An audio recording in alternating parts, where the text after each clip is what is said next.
내비로부터 오는 은혜가 충만하시기 바라겠습니다. 오늘 말씀은 로마서 6장 3절에서 4절 말씀입니다.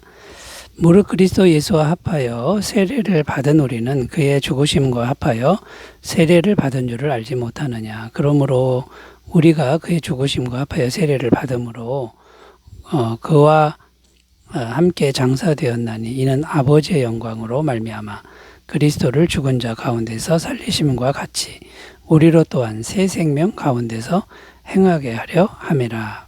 아멘.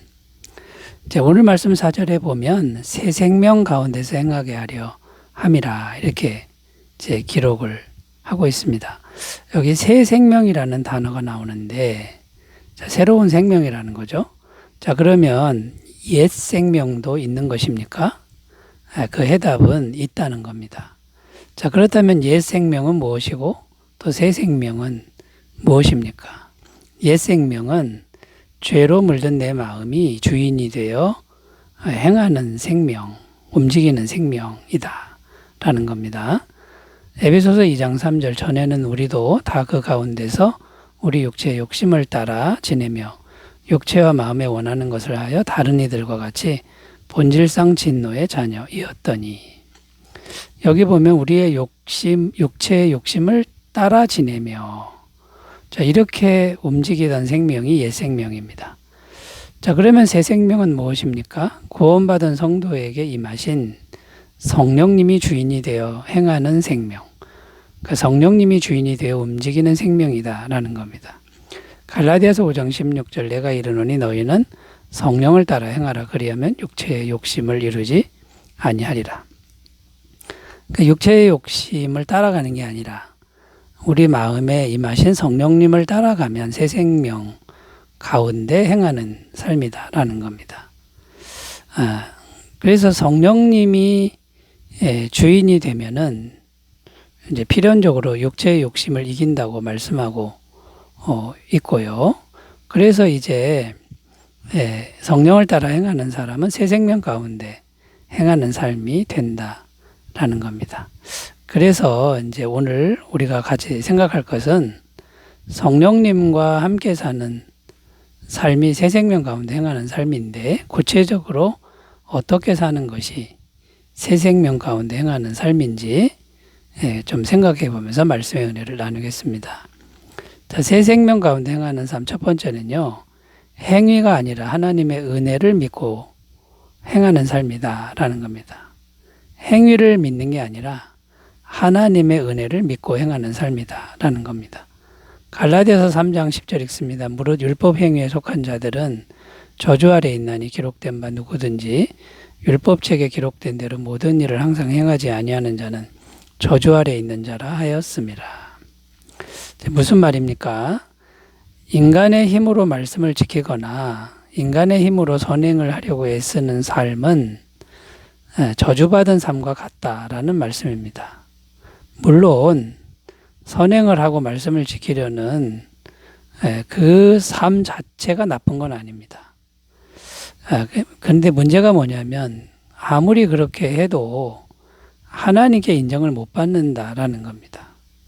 그러니까 끊임없이 노력하고 끊임없이 행동을 해도 제자리 걸음이라는 건데, 어떤 제자리입니까? 죄인 된 제자리라는 거고, 죄인의 자리에서 못 벗어나기 때문에 저주받은 삶이고 결국은 지옥에 가는 삶이다라는 겁니다. 그렇다면 우리가 어떻게 하는 게 지혜로운 겁니까? 인간의 노력으로 인간의 노력이나 인간의 행위를 의지하는 삶을 청산해야 된다라는 겁니다.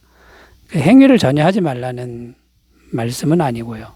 하나님 앞에서 인간의 행위를 내세우거나 의지하는 삶을 청산해야 하고, 오직 하나님의 은혜 주심을 믿고 사는 삶을 추구해야 된다라는 겁니다.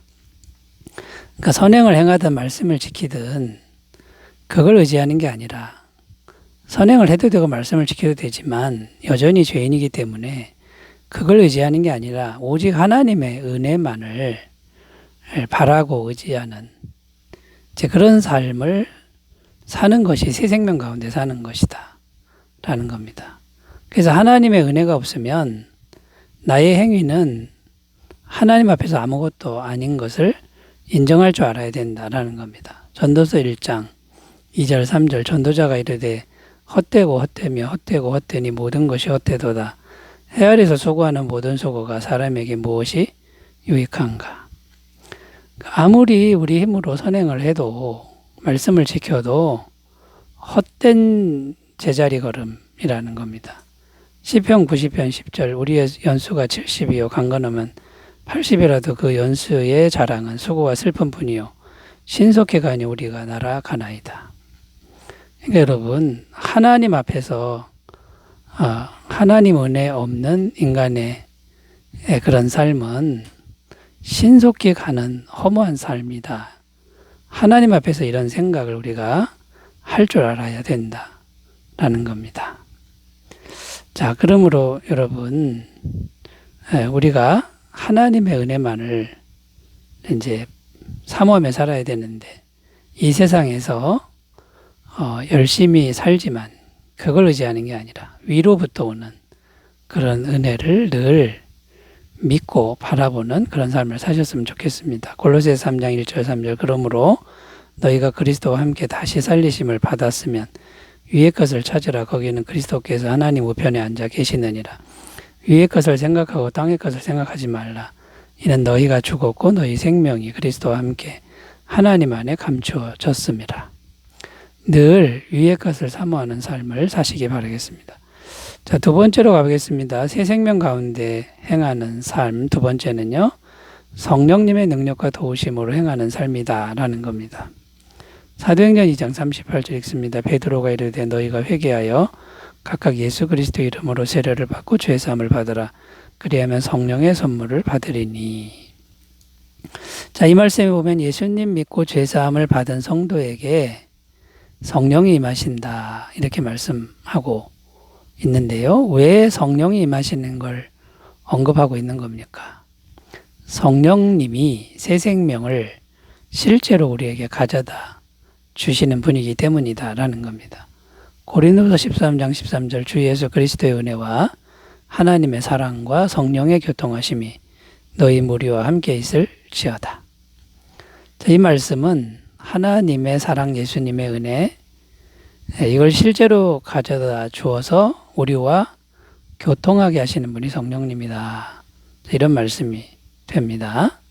그러니까 새 생명은 하늘에 속한 생명, 하나님의 생명, 천국에 속한 생명인데 이거를 성령님이 실제로 가져다 주신다라는 겁니다. 그래서 성령을 받는 게 중요하다라는 것이죠. 그리고 이 성령님이 현실적으로 필요한 것도 가져다 주신다고 약속하고 있습니다. 빌립보서 4장 19절 너의 하나님이 그리스도 예수 안에서 영광 가운데 그 풍성한 대로 너희 모든 쓸 것을 채우시리라. 자, 그러니까 여러분 반드시 우리가 성령님의 도우심을 받아야 한다는 겁니다. 자, 그러면 어떻게 하면 성령님의 도우심을 받을 수 있습니까? 성령님은 인격체이시기 때문에 인격체로 대해야 된다라는 것인데요. 인격체는 대화가 필요합니다. 말을 걸고 대화를 해야 되고 이것을 성경에서는 기도라고 합니다. 인격적인 기도가 중요하다라는 것이죠. 빌립보서 4장 7절 아무것도 염려하지 말고 다만 모든 일에 기도와 간구로 너희 구할 것을 감사함으로 하나님께 아뢰라.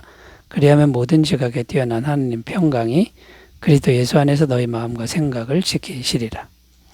그러니까 모든 순간에 성령님이 나와 함께 하심을 믿고 계속 기도하고 대화하는 이런 삶을 살면 성령님과 연결이 되는 거고 교제가 되는 거고 성령님의 도우심을 실제로 받을 수 있다라는 겁니다.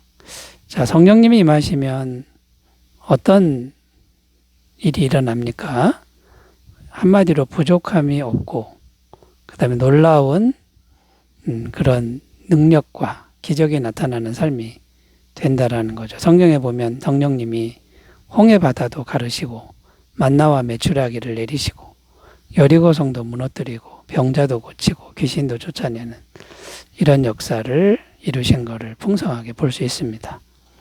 자, 여러분, 성령님의 능력과 도우심으로 행하여 새 생명 가운데 행하시기 바라겠습니다. 세 번째로 갑니다. 새 생명 가운데 행하는 삶 어떤 것일까요? 세 번째는 하나님의 거룩한 성품을 받아서 행하는 삶이다. 하나님의 거룩한 성품을 받아서 행하는 삶이다 라는 겁니다. 갈라디아서 5장 21, 23절 오직 성령의 열매는 사랑과 희락과 화평과 오래 참음과 자비와 양성과 충성과 온유와 절제니 같은 것을 금지할 법이 없느니라. 자, 성령의 열매에 대한 말씀인데 성령의 열매는 하나님의 마음, 하나님의 성품, 하나님의 인격이라고 할 수 있습니다. 근데 그 하나님의 성품과 인격이 우리 안에 열매로 맺힌다라는 것이 성령의 열매입니다. 그런데 죄로 물든 게 우리 마음인데 죄로 물든 우리 마음에 이 죄로 물든 마음은 옛 생명이 충만한 우리 마음이죠. 하늘에 속한 새 생명이 계속 흘러 들어와서 이 하늘에 속한 새 생명인 성령의 열매가 맺힌다라는 겁니다. 그러니까 우리 마음이 죄로 물들어 있어도 새 생명이신 하나님의 성품이 성령을 통해서 계속 들어오기 때문에 이 성령의 열매가 맺힌다는 것인데요. 그러니까 이제 답은 간단합니다. 해야 될 일은 간단합니다.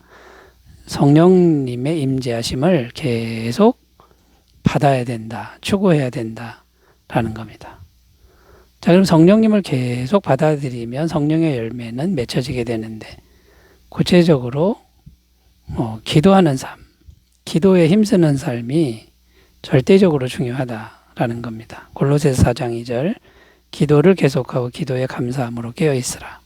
다른 방법은 없다라는 겁니다. 계속 기도에 힘써야 됩니다. 이건 저절로 되는 게 아니라 힘쓰면 성령이 계속 들어오셔서 하나님의 인격을 전해준다라는 거고요. 두 번째는 끊임없이 자기를 부인하는 삶을 살아야 한다라는 겁니다. 갈라디아서 5장 24절 25절 그리스도 예수의 사람들은 육체와 함께 그 정욕과 탐심을 십자가에 못 박았느니라. 만일 우리가 성령으로 살면 또한 성령으로 행할지니. 끊임없이 올라오는 육체의 정욕, 탐심을 성령의 능력으로 눌러야 됩니다. 제어해야만 성령의 열매가 맺힐 수 있다라는 거고요. 마지막으로 기복신앙을 버리고 결과에 순종하는 신앙을 훈련해야 됩니다. 기복신앙은 결과가 내 원하는 대로 되는 게 기복신앙이고요. 참신앙은 내 원대로 말고 하나님 뜻대로 되는 것이죠. 예수님이 겟세마네 동산에서 했던 그런 기도와 같습니다. 자, 여러분 새 생명 가운데 행하시기 바라겠습니다. 기도합니다. 하나님 아버지, 이제 우리가 옛 생명은 버리고 새 생명으로 행하게 하옵소서. 예수님의 이름으로 기도드립니다. 아멘. 은혜의 하루 되시기 바라겠습니다. 감사합니다.